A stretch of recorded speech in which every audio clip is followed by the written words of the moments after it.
My daughter burst into my empty house and froze. "Dad, why are you starving when you have a $7,000 pension?" But before I could answer, my son confidently interjected, "Because I give all his money to my wife." A moment later, my daughter closed the door from the inside, and what she did paralyzed my son. Before we continue, please subscribe to the channel and let us know where you are listening in the comments. I heard the key turn in the lock before I registered what it meant. The sound cut through the quiet house like a blade. "Dad, surprise!"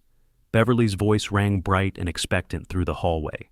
I froze in the kitchen doorway, instant coffee still steaming in my hand. She wasn't supposed to come until... When had she said? This week sometime. I'd lost track of the days. "Dad?" I set the mug down and walked toward the entry.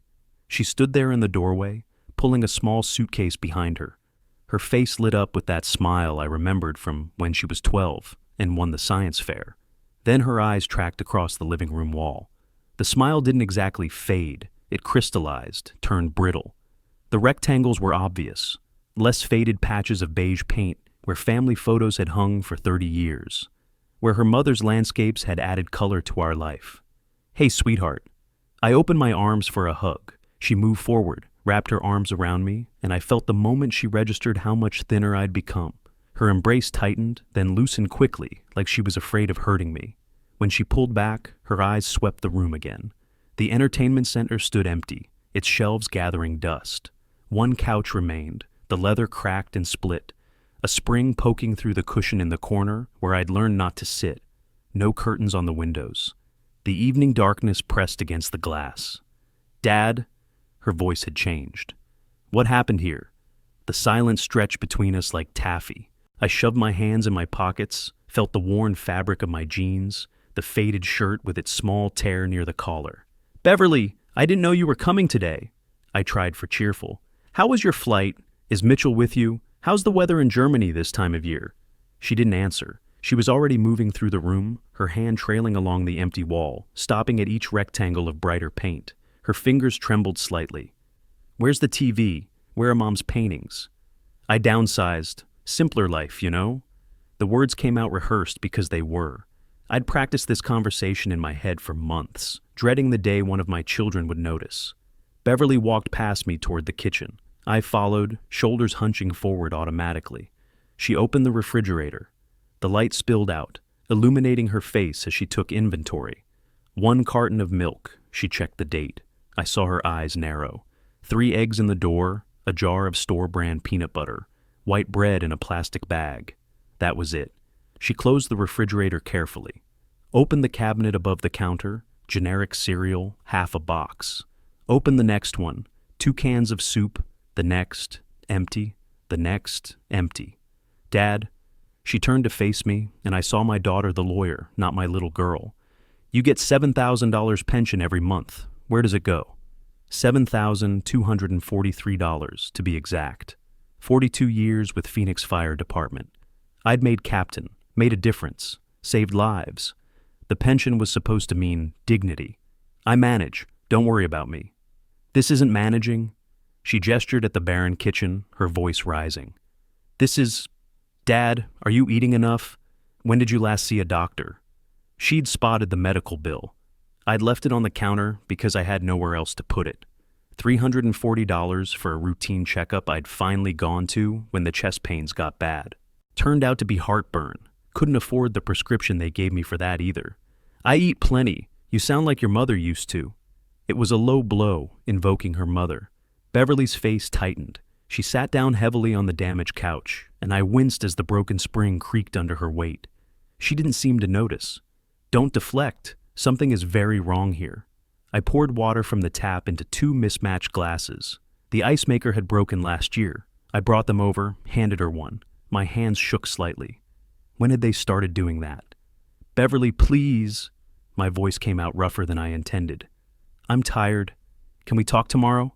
She studied my face for a long moment. I saw her taking in the details, the weight I'd lost, the torn shirt, the way I couldn't quite meet her eyes. Her analytical mind was working, piecing together a puzzle I didn't want solved. "Fine." She stood up, picked up her suitcase. But I'm not leaving Phoenix until I understand what's happening to you. I said nothing. Looked away toward the empty wall. She called an Uber from her phone. We stood in awkward silence until it arrived. She hugged me again at the door, longer this time, and I felt her reluctance to let go. I watched the car's taillights disappear down the street, watched until they turned the corner. Then I sat back on the broken couch, careful to avoid the spring, and stared at the empty entertainment center. She can't know, I thought. She'll try to fix it, and that'll only make things worse with Craig.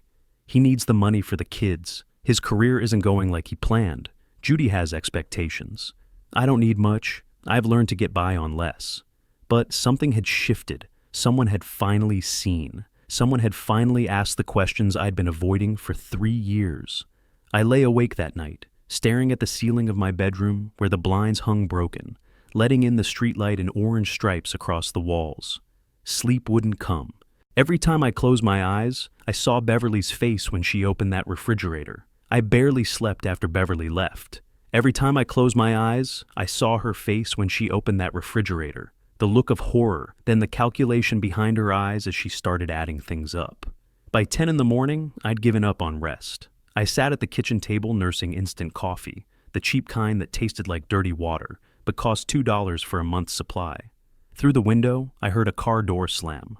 Beverly walked in carrying 4 grocery bags. Didn't knock, didn't ask permission. She went straight to the kitchen and started unpacking. Real eggs, the kind that came in cardboard cartons from actual farms. Fresh vegetables, tomatoes, lettuce, bell peppers. Quality bread from a bakery. Orange juice in a glass bottle. Beverly, you didn't have to. Yes, I did. She cut me off, her movements sharp and efficient. Anger channeled into action. She opened the refrigerator, started arranging everything with the precision of someone organizing evidence. We're having a real conversation today, Dad. No deflecting. I wanted to protest, wanted to explain that I was fine, that she was overreacting. But the words died in my throat as I watched her put actual food into my empty refrigerator. And the shame was too heavy to speak through. The front door opened. I heard it before I saw Beverly's reaction. Her whole body went rigid, her hands frozen mid-motion as she was putting milk on the shelf. Completely worth it, babe. Did you see the look on her face when you... Craig's voice, loud and easy, cut off as he entered the kitchen.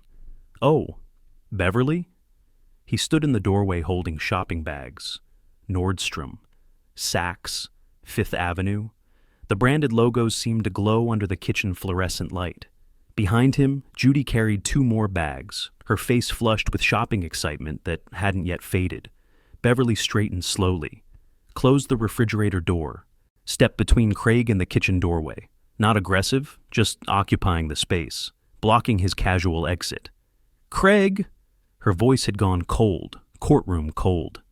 Dad gets $7,000 pension. Why is there no food in this house? Craig shrugged, set his bags down carelessly on the floor. Because I give all his money to my wife. Dad's fine with it, right, Pop?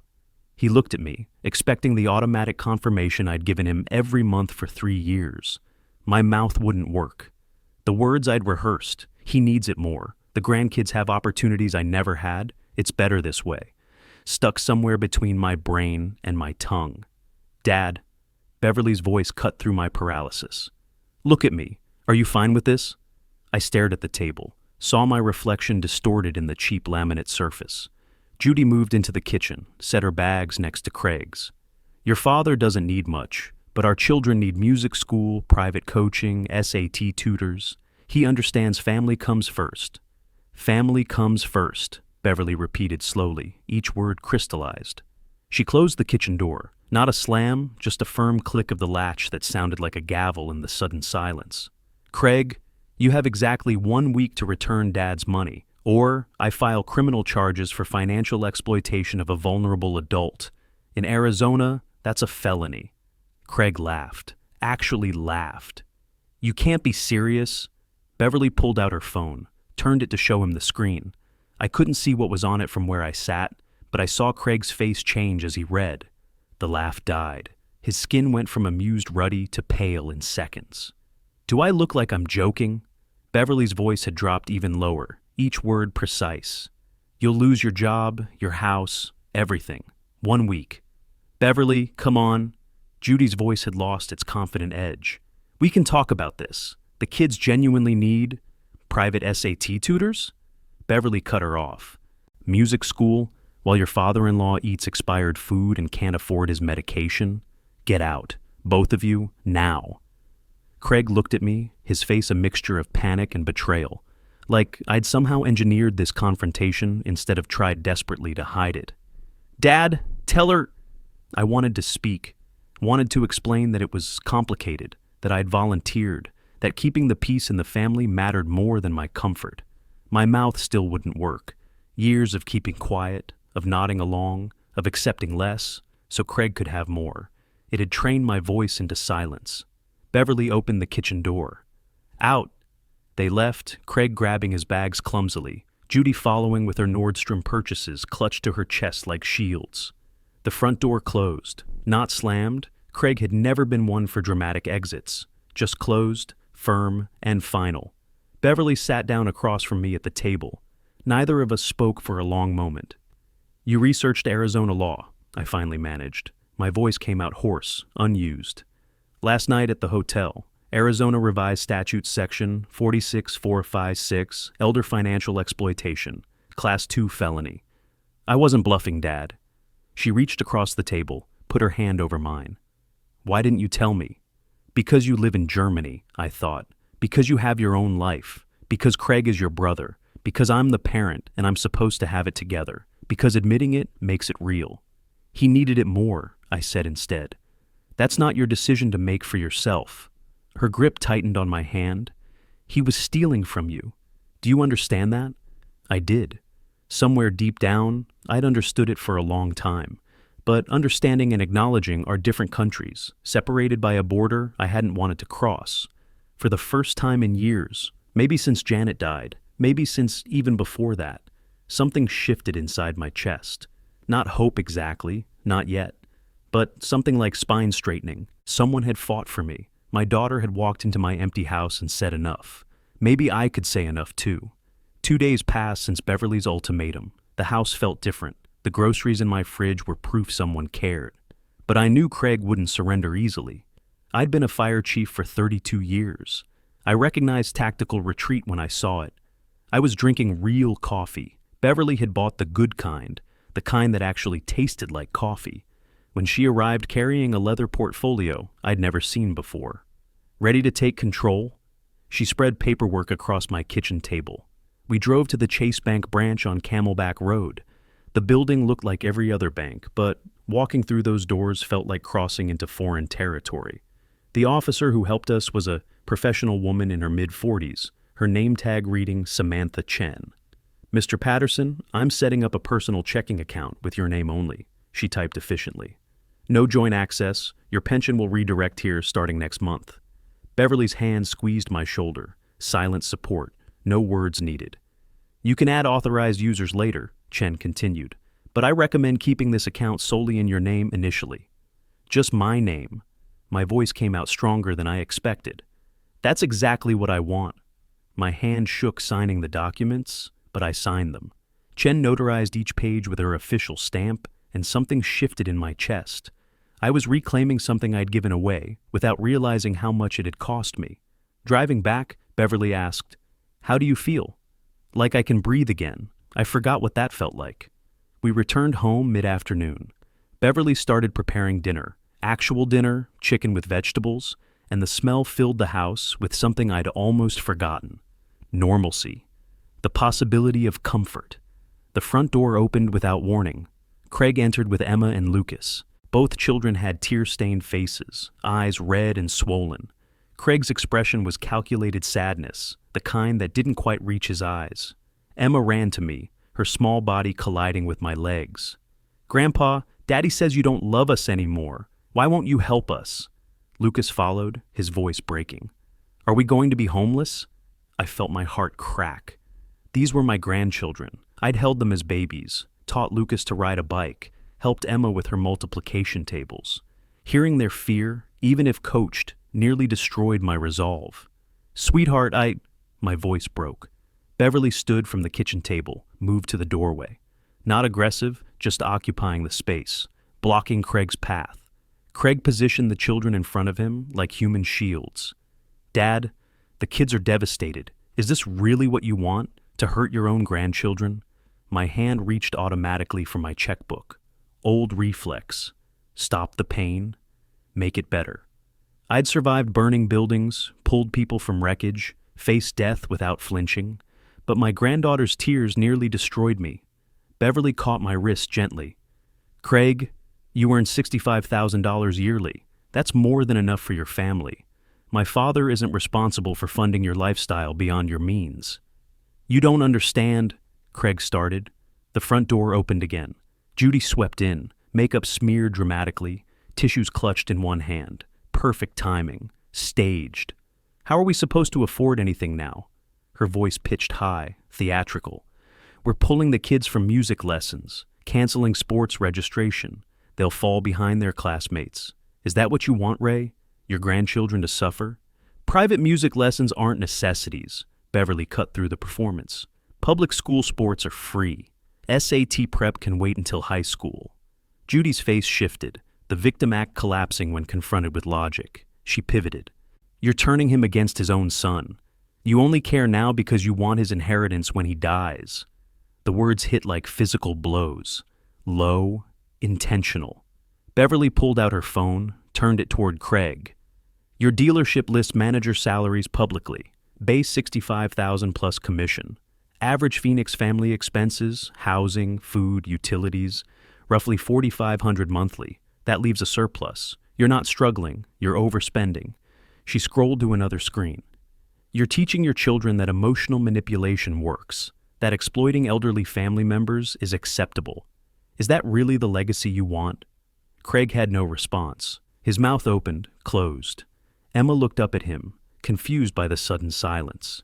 Get out, Beverly said quietly. Take your performance somewhere else. Craig grabbed Lucas's hand, gestured for Emma to follow. His parting shot came from the doorway. You'll regret this, Dad. Family is supposed to stick together. I stood at the window watching them drive away. Emma's small face pressed against the rear window, looking back at the house, at me. Beverly came beside me. You okay? I nodded slowly. The movement felt heavy, weighted with years of accumulated guilt and confusion. For the first time in years, yes.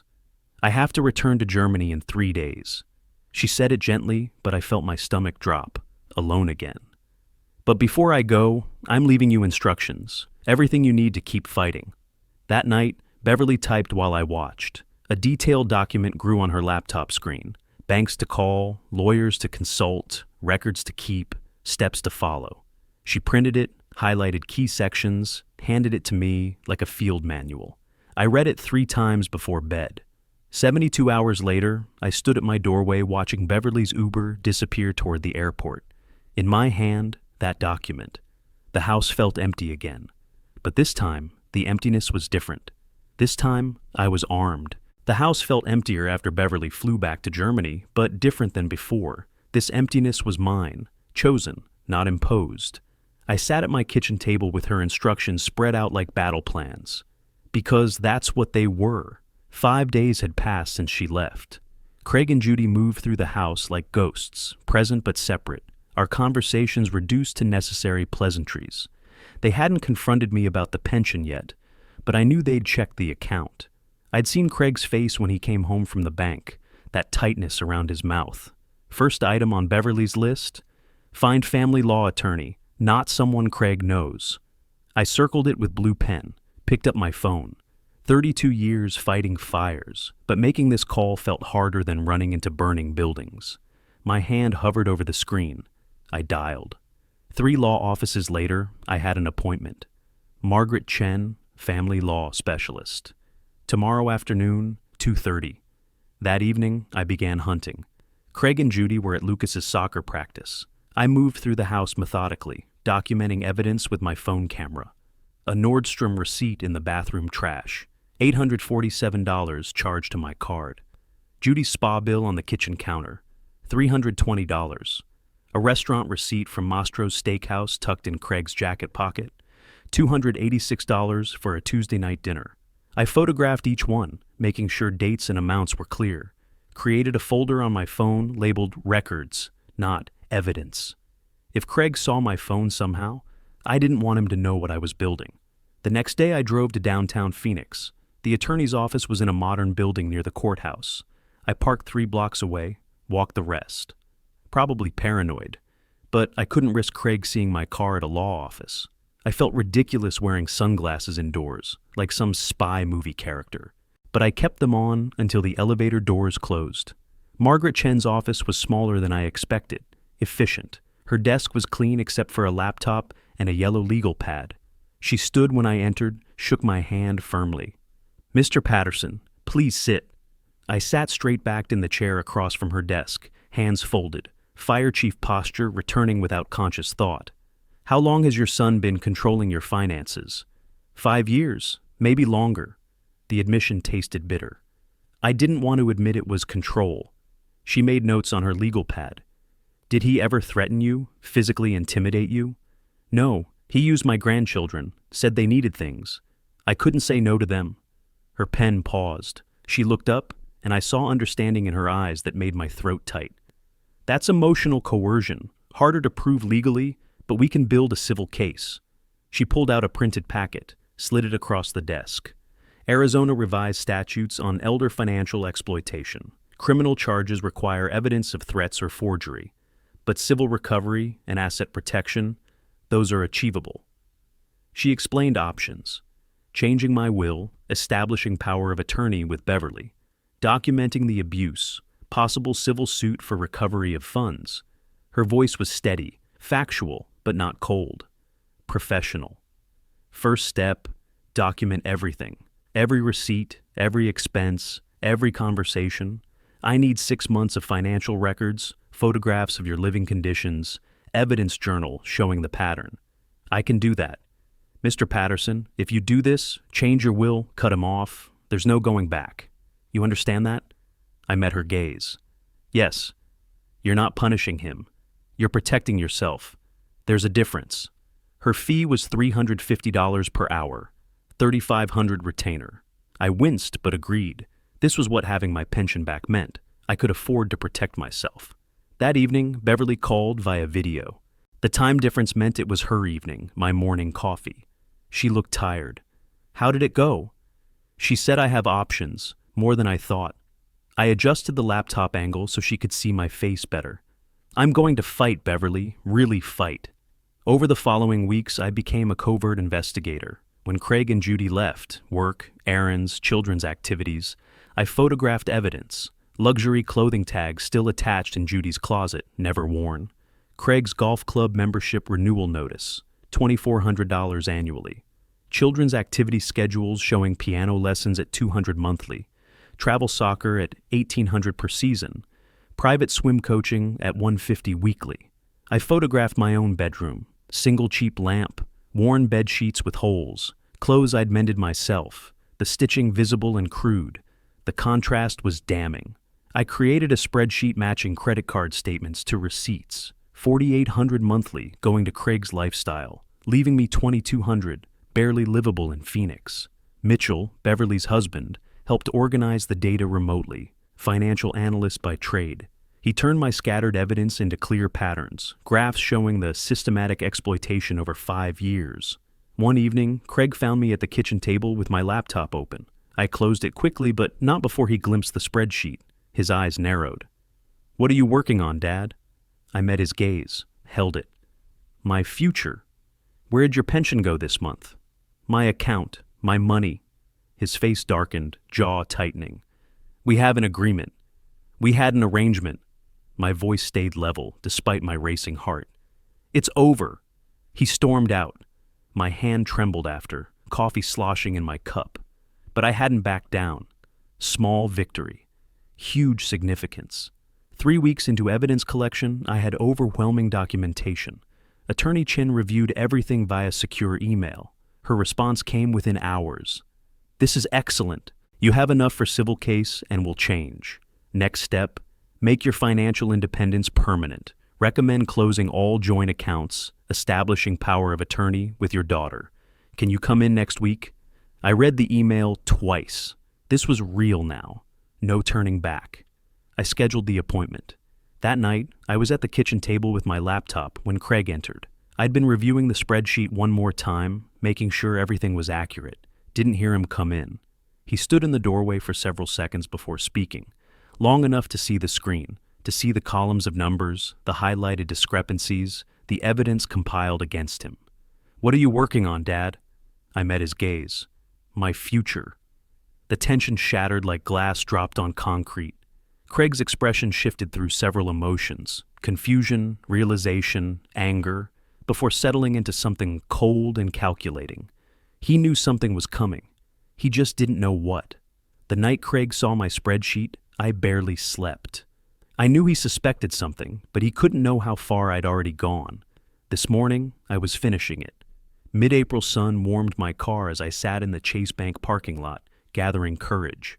3 minutes passed while I stared at the folder in my passenger seat. Attorney Chen's voice echoed in my head. "You're not punishing him. You're protecting yourself." I picked up the folder and walked inside.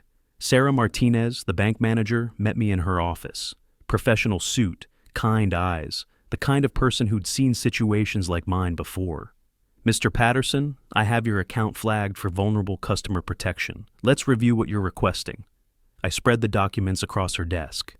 Power of attorney from Beverly, notarized at the U.S. Embassy in Berlin. Instructions from Attorney Chen. My own handwritten list of accounts to close. I need to close all joint accounts immediately. Cancel any credit cards with my son's access. Issue new cards to me only, with my daughter Beverly as authorized user. Martinez nodded, made notes. "Once we process this, the joint accounts will be inaccessible to anyone except you and Ms. Beverly Patterson Hughes. Are you certain?" I've never been more certain of anything. The signatures came easier than I expected. First document, my hand trembled. By the third, it steadied. Each signature was a small act of rebellion against 5 years of silence. Martinez stamped each form with her official seal. Thunk, thunk, thunk. The sound of finality. I walked out of that bank taller than I'd entered. Sunlight hit me differently, warmer somehow.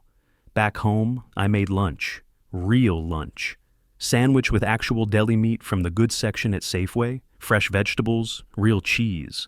I sat at my kitchen table and ate slowly, savoring each bite like freedom had a taste. 2 hours had passed since I left the bank when Craig's card declined at a Safeway across town. I learned this later. He'd been buying steaks, wine, expensive cheese. Tried the card 3 times. The cashier suggested calling his bank. He called from the parking lot. Learned the accounts were closed. I was finishing my sandwich when the front door slammed open. Craig stood in the doorway, face red, breathing hard. "What did you do?" "My card was declined. Are you insane? We have bills. We have kids." I set down my sandwich, took a sip of water, met his eyes. "You have a job. You have a salary. Use that. You can't just cut us off. We've lived here for 6 years. We have rights." I stood slowly. "You have no rights. This is my house, my money, my pension that I earned risking my life for 32 years. You never paid $1 in rent."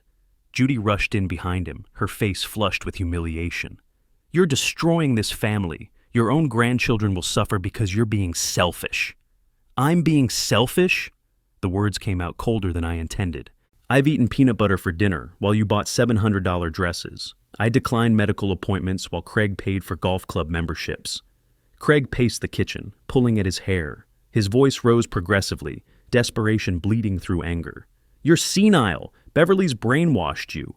We'll contest this. You're not mentally competent. We'll call social services. Tell them you can't care for yourself." I sat back down, picked up my sandwich, took another bite. My calm seemed to infuriate him more than any argument could have.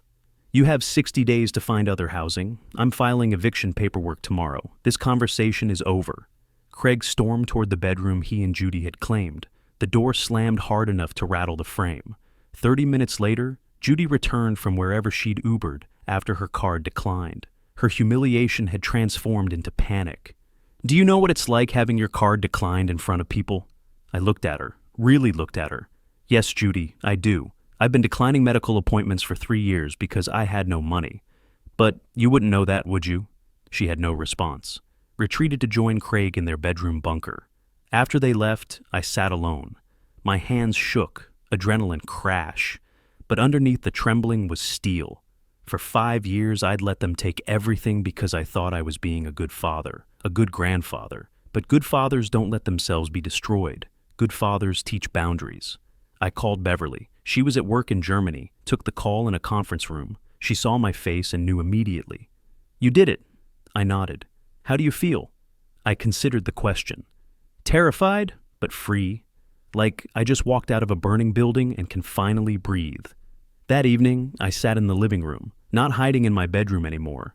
Behind closed doors, I heard Craig and Judy arguing, muffled shouting. Judy's crying. Craig's angry responses getting louder, then softer, then louder again.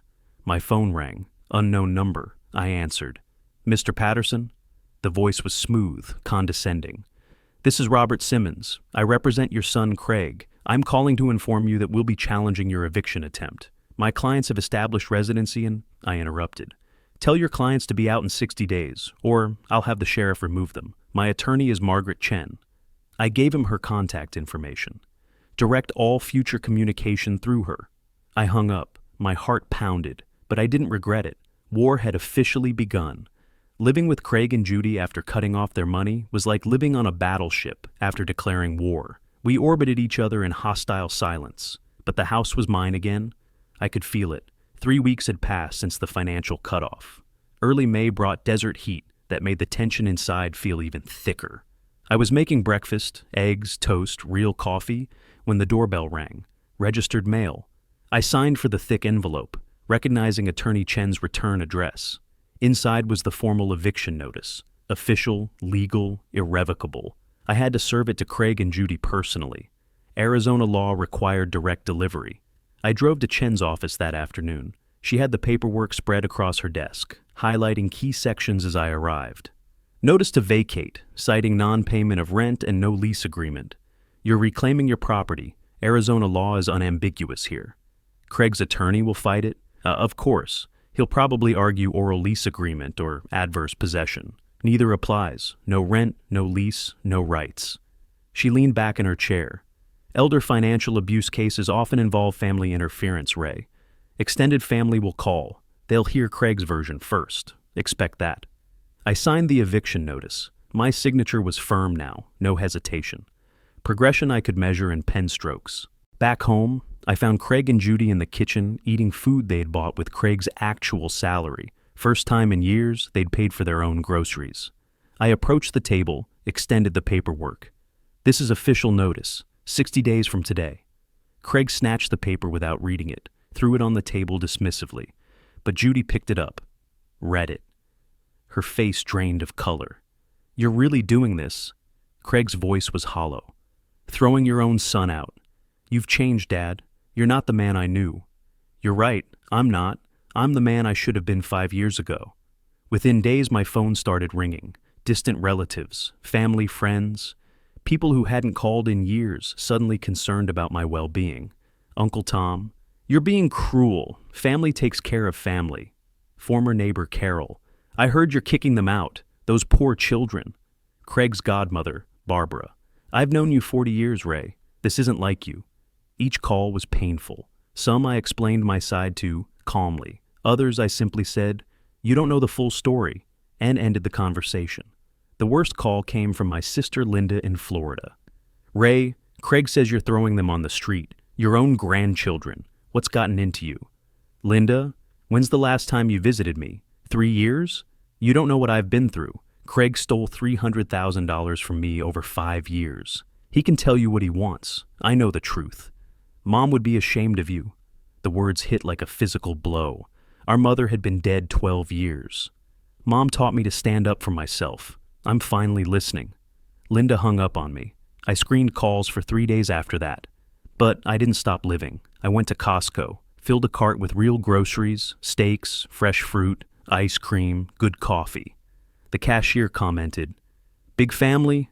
I smiled. "No, just me, making up for lost time." I stopped at the cable company, restored full service. Scheduled a doctor's appointment, first in 3 years. Dr. Patel was a small woman with sharp eyes. She ran blood tests, checked my vitals, asked questions I'd been avoiding. "Mr. Patterson, your blood pressure is dangerously high, and you're showing signs of malnutrition. How long has this been going on? Too long, but I'm fixing it now. She prescribed medications I could finally afford, ordered follow-up tests, asked what had changed. I took my life back. Meanwhile, Craig and Judy weren't passive. Through the walls, I heard them plotting.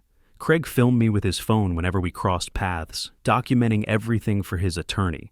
Judy posted vague messages on social media about family betrayal and elder confusion. Beverly monitored it, warned me. They're trying to build a public narrative that you're incompetent. Craig's attorney sent a letter to Chen demanding I pay their moving costs, claiming constructive eviction. Chen called me, read the letter aloud, then laughed. He's grasping. The law doesn't support any of this. Stay the course. I met with Chen again mid-May. She reviewed Craig's attorney's response point by point. He's claiming oral lease agreement. Arizona requires written lease for enforceability beyond month to month. He paid no rent. He has no lease. The law is unambiguous. The family calls keep coming. Elder financial abuse cases often involve family members siding with the abuser. It's common. They don't see the evidence you've collected. Stay focused on facts, not emotions. That evening, I sat on my newly purchased couch, modest but comfortable, my choice, watching the news on my restored cable. The phone rang again, another relative. I let it go to voicemail. Behind closed doors, I heard Craig and Judy arguing. We have 3 weeks left. We need to actually look for places. Judy's voice cracked with reality. My attorney says we can drag this out, make him regret. He has a real attorney, Craig. We have Robert Simmons from a strip mall. We can't win this. First crack in their united front. I felt no satisfaction, just tired determination.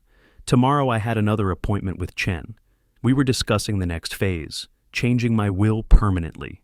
The eviction was one battle. The war had more fronts to fight.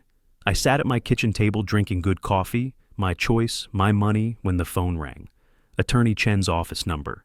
Mr. Patterson, I've arranged for an adult protective services assessment. A social worker will visit your home to document your living conditions over the past years. This will strengthen our case considerably. My stomach tightened. A stranger judging my life, cataloging my failures. This isn't an investigation of you, Chen continued, reading my silence. It's documentation of what was done to you. There's a difference. 2 days later, Diana Foster arrived. Professional woman in her 50s, carrying a camera and iPad. She shook my hand firmly. Mr. Patterson, I'm here to understand your situation and document what you've experienced. May I come in? I led her through the house, showed her my bedroom, sparse, minimal furniture, cheap lamp. I pulled out my phone, showed her photos from February when Beverly first arrived. The contrast made Diana pause. May I photograph this? I nodded. She documented everything methodically. Empty walls where family photos once hung, my medical bills folder, years of unpaid statements, prescription bottles recently filled after years of going without. The refrigerator, now full, stark contrast to what it had been. We sat at the kitchen table. She interviewed me for 90 minutes, taking notes constantly. I need to ask directly. Did your son ever threaten you physically to get your money? No, he used my grandchildren. Told me they needed things. I couldn't refuse them. When did you start skipping meals? I had to think. Maybe 3 years ago, when Craig said the kids needed expensive sports equipment, I figured I could eat less. The words sounded worse spoken aloud than they had in my head. Why didn't you ask for help sooner? He's my son. My throat tightened. I kept thinking it was temporary, that he'd get back on his feet. I didn't want to admit I was being used. Diana's expression remained professional, but I saw understanding there. Mr. Patterson, you're a victim of financial elder abuse. What happened to you isn't your fault. Hearing those words from an official government employee made something crack inside me. I wasn't crazy. I wasn't selfish. I had been genuinely exploited. Diana requested my medical records. I signed the release form. She contacted Dr. Patel's office right there, arranged for documentation of everything. The malnutrition, the skipped appointments, the stress-related conditions. She measured my bedroom, measured Craig and Judy's larger bedroom, noting the furniture bought on my credit cards. Physical inequality, documented with a tape measure. I opened my filing cabinet, pulled out 5 years of bank statements. Diana's professional neutrality shifted as she reviewed them. Her jaw tightened. "This is substantial." The front door opened. Craig froze, seeing Diana, her official camera, her APS identification badge visible on her lanyard. He retreated to his bedroom without speaking. Diana noted it in her report. Before leaving, she told me her conclusion. "Mr. Patterson, based on what I've documented today, I'll be filing a formal report of financial exploitation by a family member. This report will be submitted to the court and to your attorney. Will this help my case? My report will document clear evidence of financial exploitation and neglect. Combined with your attorney's evidence, it's compelling." That week, I received official notice. Court hearing scheduled mid-July. Specific date, specific time, specific courtroom. I called Beverly that evening. "The hearing's set. I'm already booking my flight. I'll be there, Dad." Knowing I wouldn't face this alone strengthened something in me I thought had broken. That night, I overheard Craig and Judy arguing. "That was Adult Protective Services, Craig. Do you understand what that means? They think we abused him." "We didn't abuse anyone. He gave us that money willingly." "Willingly? You guilted him with the kids every single time. And now there's a government report saying we exploited him." "My attorney says, your attorney is worthless. We need to try something else." 3 days after Diana's visit, Judy approached me. Craig was at work. She sat at the kitchen table, crying, possibly genuine this time. "Ray, I know things got out of hand. I know we took too much. I'm sorry. I really am. Can we just start over? We'll pay rent going forward. We'll budget better. We'll give you space. Please don't go through with the eviction. Think of Emma and Lucas. They love you." Part of me wanted to believe her, wanted family peace. But I'd learned to recognize manipulation. "Judy, you're not sorry you did it. You're sorry you got caught. You're not apologizing for 5 years of taking my money. You're asking for another chance to keep living here rent-free." "I'm trying to make amends. What do you want from me?" "I want you to leave in 3 weeks like the court will order. Find an apartment, live on Craig's salary, learn to budget, grow up." Her tears turned to anger. "You're going to regret this. Those kids will never forgive you." "Then I'll live with that. But I won't live as your ATM machine anymore." 1 week before the hearing, I received Diana's completed report via email from Chen. 18 pages, detailed, damning, section headers, evidence of financial exploitation, documentation of neglect, medical impact assessment, photographic evidence. Chen's accompanying message: "This is excellent documentation. Combined with financial records, this significantly strengthens our position. See you in court next week." I printed the report, read every page. My life reduced to clinical language, but also validation, official confirmation. I wasn't crazy, wasn't selfish, wasn't wrong. I had been genuinely exploited. The night before the hearing, I sat on my couch, report on the coffee table. Tomorrow changed everything. Win or lose, there was no going back. I'd walked into burning buildings knowing I might not walk out. But sitting in Beverly's rental car heading to court, I was more terrified than I'd ever been fighting fires. This fire had been burning for 5 years, and today, it either got extinguished or consumed what was left of my family. Beverly parked, squeezed my hand. "You've got this, Dad. The truth is on your side." I nodded. Couldn't speak. Got out of the car. The courthouse hallway was cold despite July heat outside. I wore my best suit, bought specifically for this, first new clothes in years. Margaret Chen stood nearby, reviewing documents, 3 accordion folders on a rolling cart. Across the hallway, Craig and Judy sat with Robert Simmons. Craig alternated between angry glares and nervous fidgeting. Judy looked defeated. The bailiff called us in. Judge Elizabeth Morrison presided. Mid-60s, sharp eyes, no-nonsense demeanor. She reviewed the case summary aloud.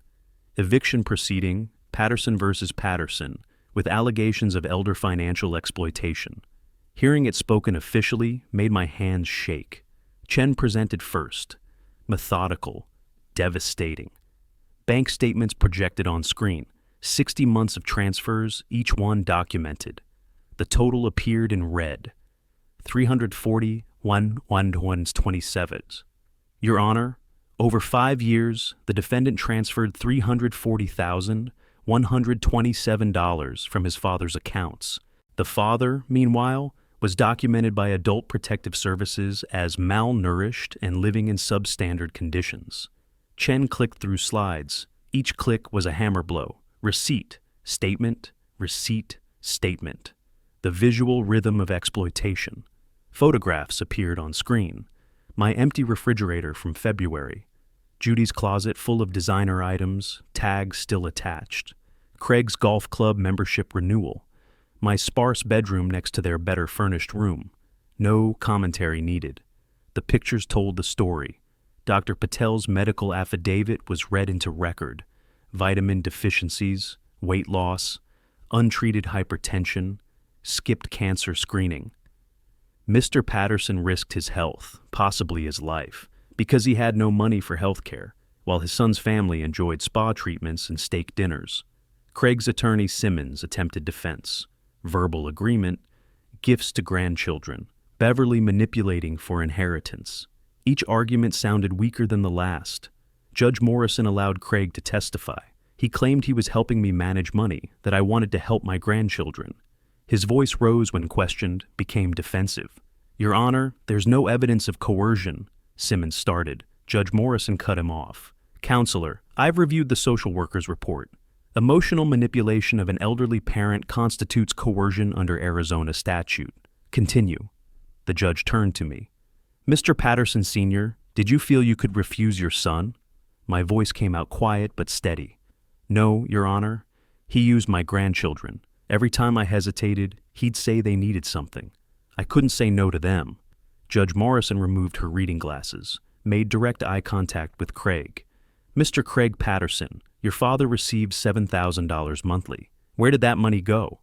To his grandchildren's education, activities, their future. Not what I asked. Where specifically did it go? Craig stammered, pointed at Beverly accusingly.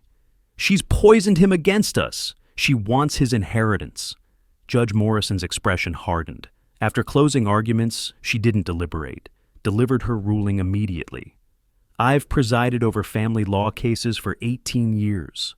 This is among the clearest examples of financial elder exploitation I've encountered. Mr. Craig Patterson, you systematically drained your father's retirement income while he lived in poverty.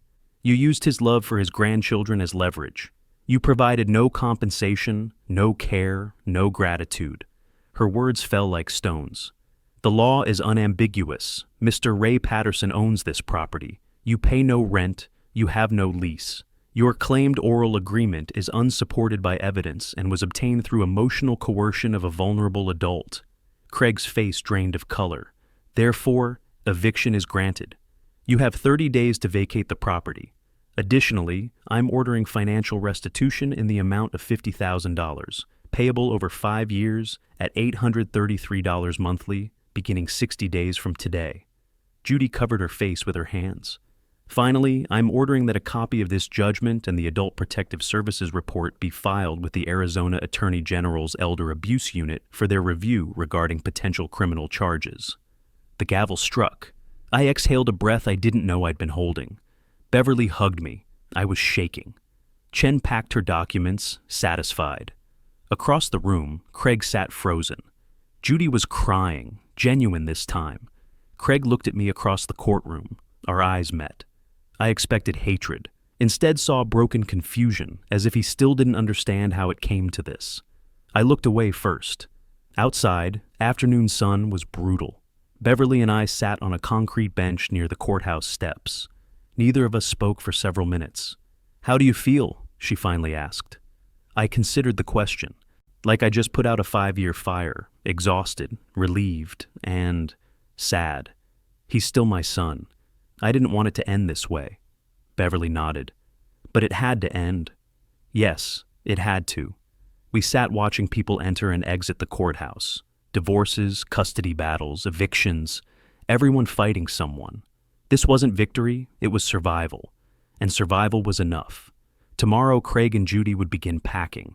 In 30 days, my house would be mine alone again. The house had become a silent war zone. Craig and Judy moved through rooms like ghosts, packing boxes, making phone calls to apartment complexes, never speaking to me. I'd won in court, but living with them during these final weeks felt like occupying enemy territory. The tension was physical. You could feel it pressing against your skin when you walked from room to room. Tomorrow, I would make the victory permanent. I sat at my kitchen table, reviewing the estate attorney's intake questionnaire. Questions about assets, beneficiaries, funeral wishes. Stark reminder of mortality, but also opportunity to control my legacy. Each question forced me to confront what I was leaving behind and who deserved to receive it. Thomas Wright's office was downtown, modern building with pale gray walls. He was my age, maybe older, with kind eyes that had seen their share of family conflicts. The kind of eyes that didn't judge, just witnessed.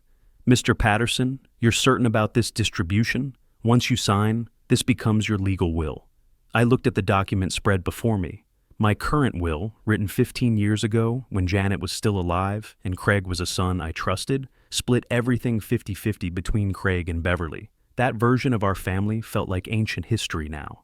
"I'm certain. My son stole my retirement. He doesn't deserve my death too." The words sounded harsh, spoken aloud. But they were true. Wright didn't flinch. He explained the disinheritance clause in careful legal language. $1 with explicit reason. Due to financial exploitation of testator during 2019-2025, as documented in Maricopa County Superior Court.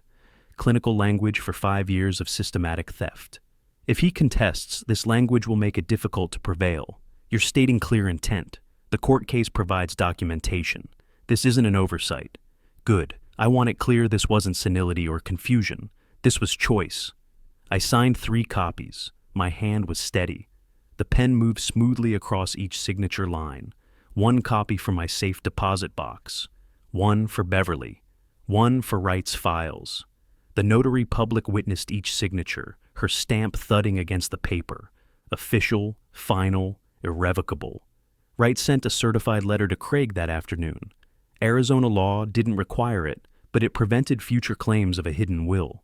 3 days later, I was making coffee when the mail carrier pulled up. I watched from the kitchen window as she walked to the door with the distinctive green certified mail slip. Watched Craig answer in his rumpled work clothes, sign for the letter, tear it open right there on the doorstep. His body language changed instantly. The casual way he'd opened it shifted to rigid stillness. I saw him read the first page, then the second. His face went pale. He came inside holding the letter like it might burn him. Walked past me without speaking, without looking. His bedroom door closed with a controlled click that was somehow worse than a slam.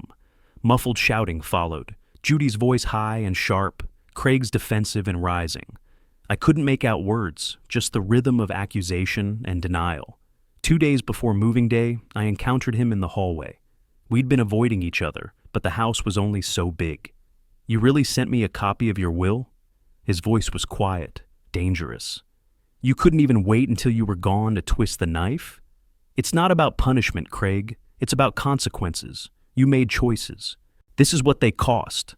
He stared at me for a long moment, struggling to find words. Finally, he just shook his head and walked away. Through the bedroom wall that night, their argument was clearer. "Your father left you $1, Craig. $1. Do you understand we've lost everything because you couldn't stop taking his money? He had plenty. We needed nothing. I needed designer bags. You needed to look successful. And now we're moving into an apartment that smells like mildew."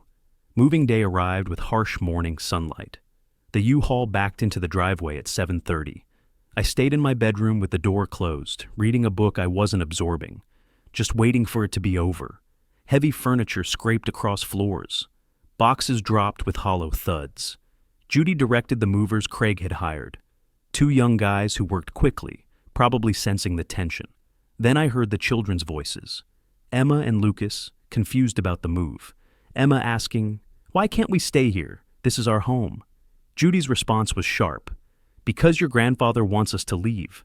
It broke my heart, but emerging would only make it worse.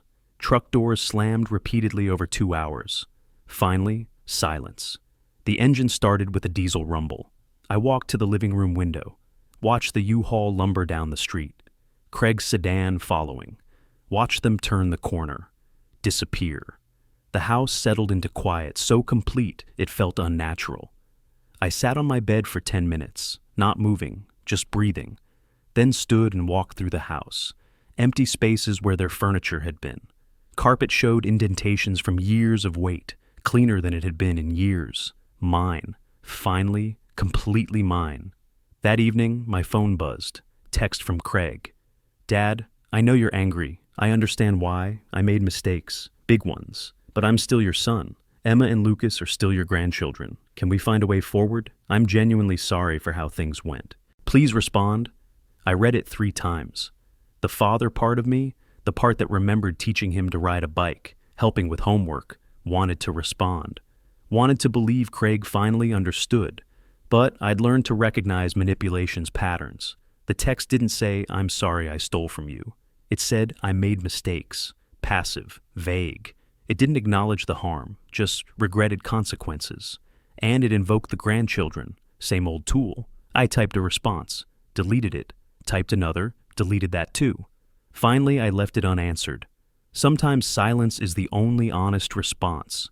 That night, I walked through the empty house, turning on lights in each room, claiming territory, making it known that this space was mine now. I sat in the living room on my old couch, the only furniture remaining. The house felt enormous around me, empty but full of possibility. My phone rang. Beverly. How are you doing? They're gone.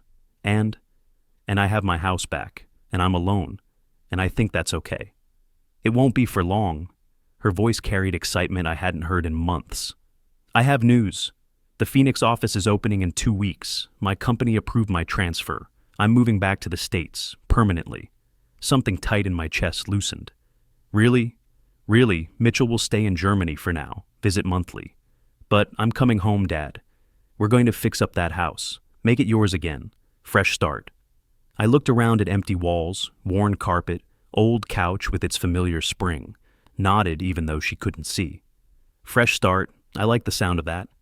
2 weeks of living alone in the house had been strange, peaceful but hollow, like living in a museum of my own life. I'd established routines, coffee on the patio at sunrise, reading, simple meals. But everything felt temporary. Today, that changed. Beverly was coming home, not for a visit, but for good.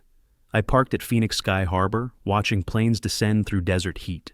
Her text came, landed, baggage claim in 10. I drove to the terminal, saw her emerge with 2 large suitcases, waving when she spotted me. She looked different, lighter, excited. I hadn't felt this hopeful in years. Inside the house, Beverly walked slowly through each room. I watched her take in the emptiness, bare walls, worn carpet, years of neglect visible everywhere, her jaw set with determination. It's emptier than I expected, but it's yours now, really yours. How does that feel? Like I'm living in potential. Everything here can be what I choose now. Then let's choose. We're fixing this, Dad. We drove to furniture stores. At a showroom, the salesman showed us a sectional, deep gray fabric, comfortable cushions. On sale, $3,200, delivery included. I hesitated. Old habit. $3,000 was nearly half a month's pension. Dad, Beverly's voice was firm. Stop calculating poverty math. You can afford this. Buy the couch you actually want. I ran my hand along the fabric, sat down, sank into cushions that didn't poke springs into my back. We'll take it. Over 2 weeks, we transformed the house. Bought paint. Beverly chose warm tan for the living room. We painted together, laughing when paint speckled our clothes. The sectional arrived on day 3. I sat on it that evening, Beverly beside me, and felt something inside me unclench. We assembled IKEA furniture, bookcases, kitchen table, nightstand. Instructions spread across the floor, moments of frustration, then satisfaction when pieces clicked together. Normal activities. Family working towards something good. Beverly insisted on plants. Empty house needs life. We bought 4, 2 for living room windowsills, 1 for kitchen, 1 for my bedroom. They're resilient, she said. They'll grow if you give them what they need. I understood the metaphor. We hung family photos she'd brought from Germany, me and Janet at our wedding, Beverly as a child, Craig's high school graduation photo. That one hurt, but Beverly insisted. This is who he was, not who he became. You're allowed to remember both. We bought a new TV, 55 inches. I chose what I wanted, set it up with Beverly reading instructions. When it powered on, I felt absurdly proud. The house was becoming mine, not just legally, but actually. 10 days after Beverly arrived, an envelope came, certified mail, from Craig's attorney. I opened it at the kitchen table. New table. Beverly had made sandwiches. Inside, certified check. $833. Memo line. Court-ordered restitution, one of 60. I stared at it. This represented 5 years of exploitation compressed into monthly payments. Craig would send this check 60 times. A constant reminder of what he'd done, what we'd both lost. From Craig, court-ordered. This feels wrong somehow. Beverly watched me, didn't interrupt. You could deposit it. You could burn it. It's yours. What do you want? I thought about it. I didn't need Craig's money anymore. My pension was mine. I could afford life. This money felt tainted. I opened my laptop, searched Phoenix Elder Abuse Prevention Charity, found Senior Support Services of Arizona, read their mission, protecting vulnerable seniors from financial exploitation, neglect, and abuse. Perfect. I donated the full amount online. In the comments, this donation comes from a court-ordered restitution payment I received after being financially exploited by a family member for 5 years. I hope it helps prevent someone else from experiencing what I did. Hit submit. I'm donating it, all of it, to elder abuse prevention. I don't want his money. I wanted my dignity back. I got that. Beverly squeezed my shoulder. Then that's what you do. This was never about money. No, it never was. Late afternoon, late August. We sat on new patio furniture, small table, 2 chairs, umbrella providing shade, cold drinks, Arizona sunset, painting the sky orange and purple. The silence was comfortable. How do you feel, really? I looked at the house behind us, fresh paint through windows, plants on sills, new curtains. Looked at my hands steadier than they had been in years. Looked at Beverly. Free. For the first time in 5 years, I feel free. I can buy food without calculating pennies. I can see a doctor without fear. I can sit on my own patio without someone expecting me to fund their life. Free. Do you regret how it ended? The court, the eviction, the will? I regret it came to that. I regret Craig chose money over his father. But do I regret protecting myself? No, not anymore. Have you heard from him? One text. I didn't respond. Maybe someday we'll talk, but not now. He needs to understand consequences first. Real consequences, not just words. And the grandchildren? This hurt. Thinking about Emma and Lucas twisted something in my chest. I miss them, every day, but Craig is using them as weapons. Until he stops doing that, I can't engage. It would just teach them that manipulation works. Beverly nodded. We sat in silence, watching the sunset deepen. The house glowed behind us. Lights coming on with dusk, warm through windows, life restored. Tomorrow we should look at getting you a new car. Yours is ancient. I laughed. Actually laughed, the sound surprising me. One thing at a time. Today, I'm just enjoying sitting on furniture I chose, in a house that's mine, with my daughter who came home. Tomorrow then. Tomorrow. I'd spent 32 years running into burning buildings to save lives. Then spent 5 years letting my own life burn while I watched, paralyzed by guilt and misplaced loyalty. But fires end.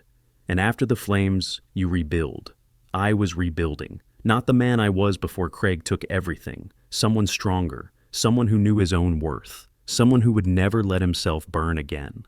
The sunset faded to deep purple. Stars appeared. Beverly and I sat on the patio in comfortable silence. 2 people who'd fought through fire and found each other on the other side. I had tomorrow now. I had choice. I had dignity. I had my life back. And that was everything.